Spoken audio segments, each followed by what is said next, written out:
Les supporters des Bleus, Béziers, le stade de la Méditerranée, 2 octobre 1999. La 4e Coupe du Monde de l'histoire du rugby, co-organisée en France, au Royaume-Uni, mais dont la finale aura lieu au Millennium Stadium. Découvrez la composition de ce 15 de France qui affronte en ouverture de cette Coupe du Monde le Canada. Beaucoup d'attentes, une préparation contrariée des Canadiens qui progressent de sortie en sortie avec la confirmation du talent rare de Reis qui était présent lors de la première Coupe du Monde. L'émergence d'un jeune talent, le demi-de-mêlée Williams, Scrella, Villepreux, Mazo et l'arbitre Ryan Comsall.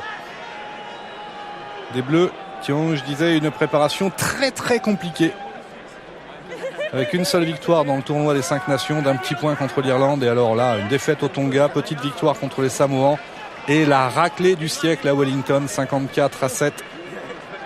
Beaucoup d'attentes, beaucoup d'espoir chez les supporters, peut-être de l'appréhension aussi chez les hommes du capitaine Raphaël Ibanez, alors que Thomas Castagnède s'apprête à donner le coup d'envoi. C'est parti!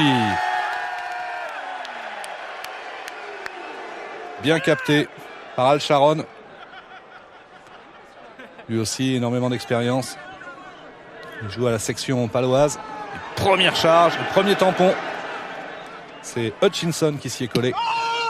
Et dégagement canadien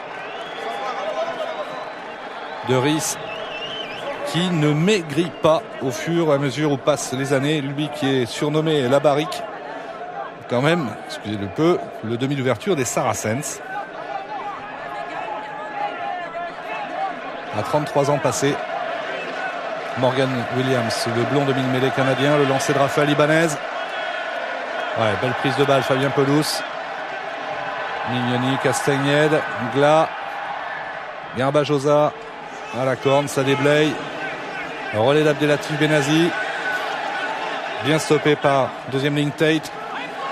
On lance maintenant Franck Tourner et on est allé au-delà. Aïe aïe aïe, pénalité pour le Canada.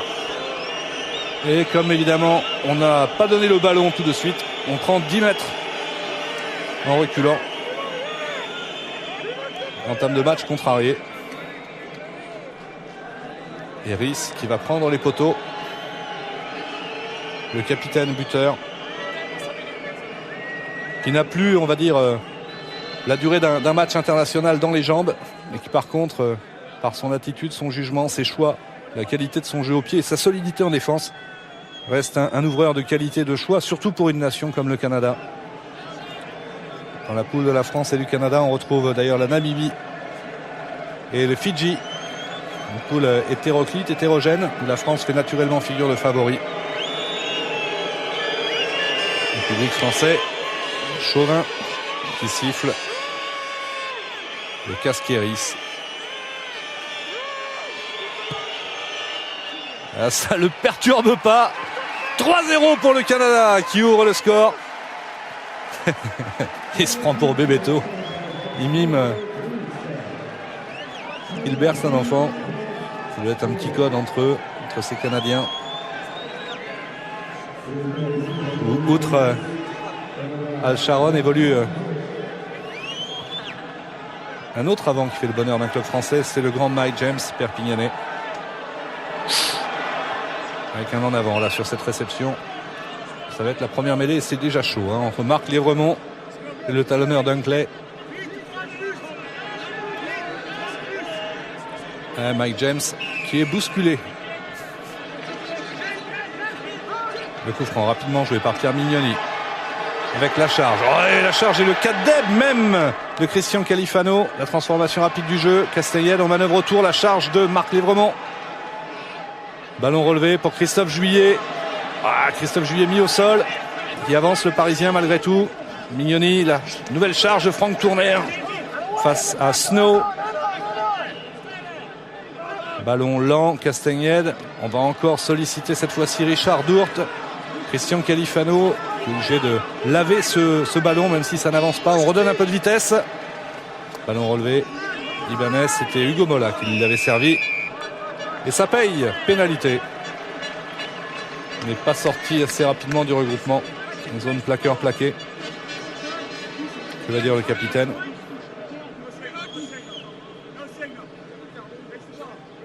Ça va être les 3 points, les poteaux de demander avec Richard Dourte. Cadre. Richard Dourte dans le rôle du buteur.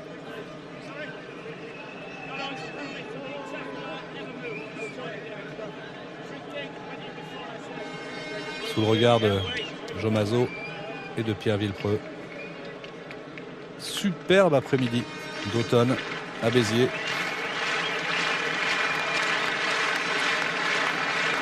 « 18 000 spectateurs ont pris place, évidemment en affiche complet.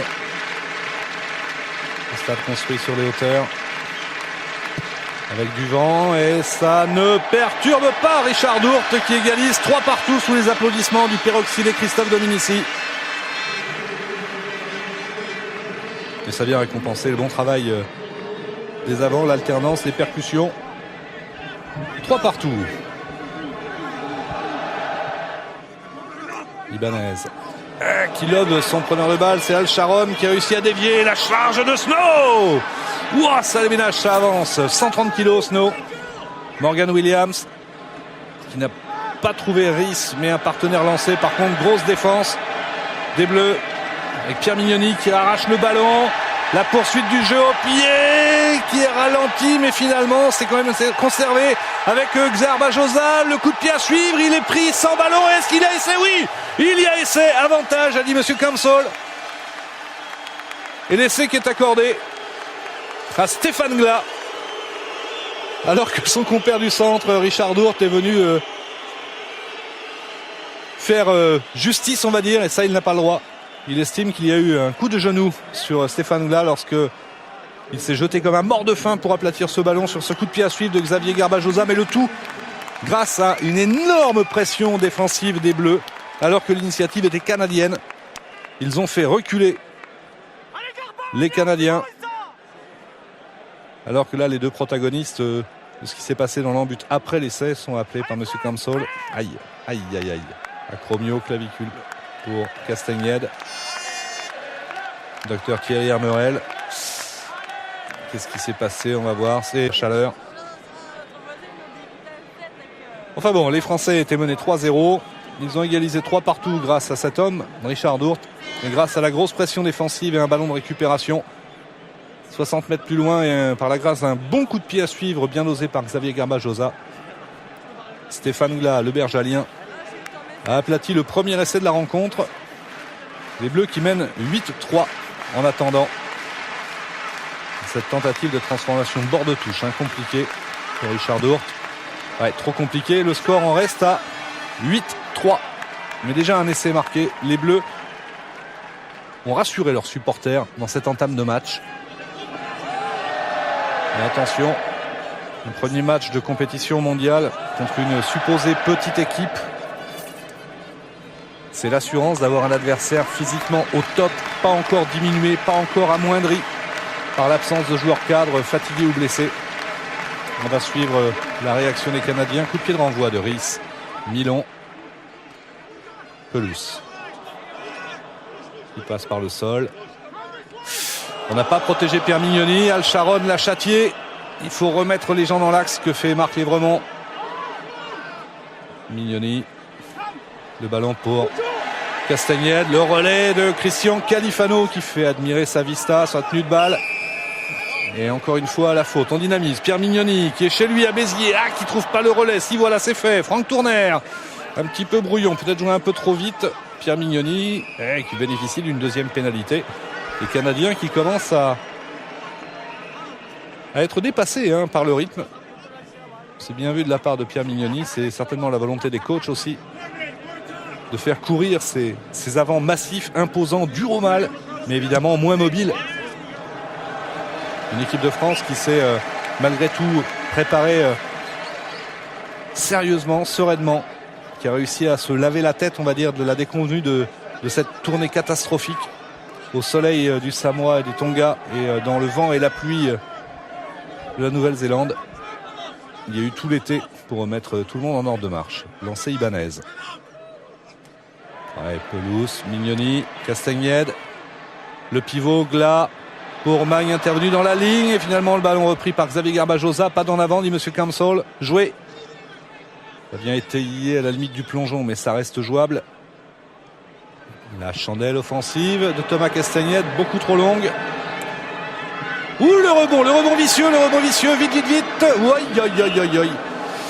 Sur un ballon anodin, sur une faute de jeu, on va dire, ça a failli se transformer en occasion d'essai. Heureusement, Stewart veillait l'arrière et il a réussi à aplatir dans l'embut pour un renvoi au 22 rapidement joué par les Canadiens.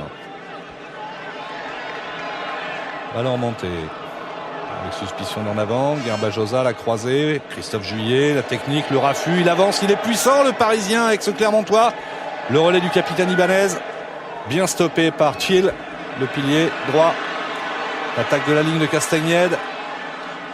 Dourte qui va au sol, aïe, qui libère peut-être un peu trop violemment son ballon. Ballon récupéré par les Canadiens. Avantage en cours. Williams, Rees, qui joue au pied de déplacement. C'est bien joué ça, c'est joué juste. Si ça va en touche, et si ça va pas en touche, ça peut être rapidement compliqué. Heureusement, un bon soutien à toi, à moi, avec Xavier Garbajosa et Hugo Mola qui s'entendent parfaitement. Très belle touche trouvée par l'ailier de circonstance qui peut dépanner au centre ou à l'arrière. Je vous rappelle le score, 8-3 pour l'équipe de France ici à Béziers, dans ce superbe stade de la Méditerranée. Comble, plus de 18 000 personnes. La 4e Coupe du Monde de l'histoire du rugby. Le premier match de poule des Bleus contre les Canadiens. Lancé Dunkley.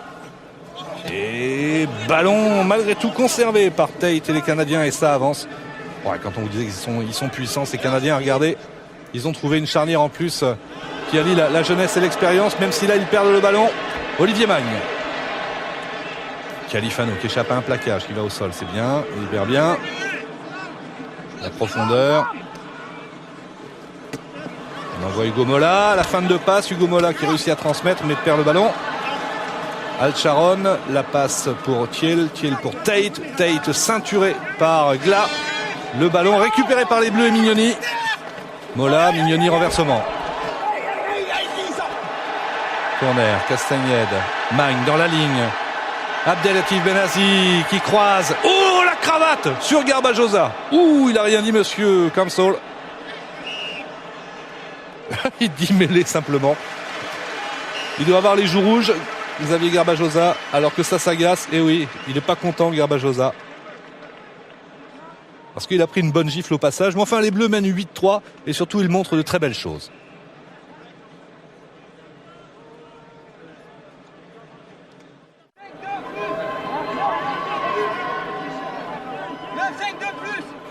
Lancé Raphaël Ibanez. Tate et James, les deux grands deuxième ligne qui ont failli piquer le ballon. À Fabien Pelouse, le relais de Benazi qui ne peut pas relever le ballon malheureusement, et le ballon qui est chippé par Bove.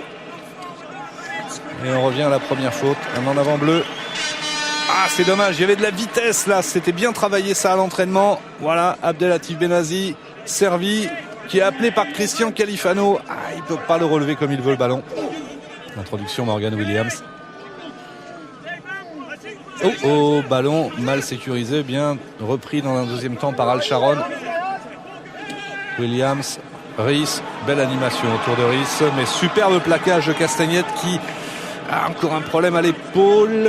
Il a cette fois-ci boîte bas, mais franchement grosse défense de Castagnette, un peu au sacrifice quand même. Williams autour de sa mêlée, chassé par Ibanez. Récupéré malgré tout avec Rees, avec le petit jeu au pied du centre, Brian dans le dos pour faire courir Xavier Garbajosa qui évite d'aller en touche. Il passe par le sol. Aïe, on va gratter. Et oui, on conserve et on gratte. Et Morgan Williams qui dynamise pour Al Sharon. La charge d'Al Sharon qui rentre dans les 22 mètres. Oh, attention, attention. Il conserve le ballon, les Canadiens. Morgan Williams avec un avantage en cours en plus pour Rees. Rees pour son ailier a couru de l'aile opposée qui vient proposer un peu de désordre. Smith et Morgan Williams qui a eu le trou, il faut. Oh, l'essai de demi-mêlée, l'essai de filou, l'essai de la classe de Morgan Williams. On le sentait avec des fourmis dans les jambes depuis 10 minutes. Eh bien, il est récompensé de son audace, mais aussi de son talent. Chapeau, jeune homme. C'est pas du goût des supporters de l'équipe de France. Et le Canada recolle au score avant une transformation qui sera donnée. On revoit Smith, le casqué, voilà, qui vient provoquer un point de fixation. Il y a un trou dans l'axe, et ouais, entre Christophe